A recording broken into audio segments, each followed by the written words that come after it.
ሁሉን አማክላ የያዘች ከተማ ማን ይመስላታል እያሉ በመርከብ ያሉ መሪዎች ሁሉ ስለሷ እየጮሁ ያለቅሱ ነበር።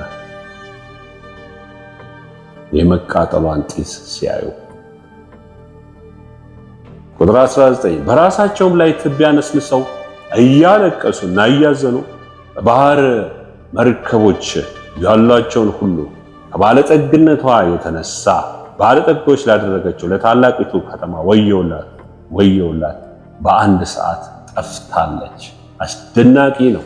ይህንን ያክል ስልጣኔ፣ ይህንን ያክል የኢኮኖሚ ሴንተር፣ ይህንን ያክል እዛ ውስጥ ያለ ህዝብ ብዛት አለው። ከፍተኛ ቁጥር ነው ያለው። ከዓለም ዙሪያ ነው ንግዱ የሚመጣው፣ ቴክኖሎጂው የሚመጣው። የፖለቲካ ሴንተር፣ የኢኮኖሚ ሴንተር፣ የሃይማኖት ሴንተር የሆነች የሪሊጅን ሴንተር የሆነች ከተማ within an hour በአንድ ሰዓት ጠፋች። የእግዚአብሔር ፍርድ ሲመጣ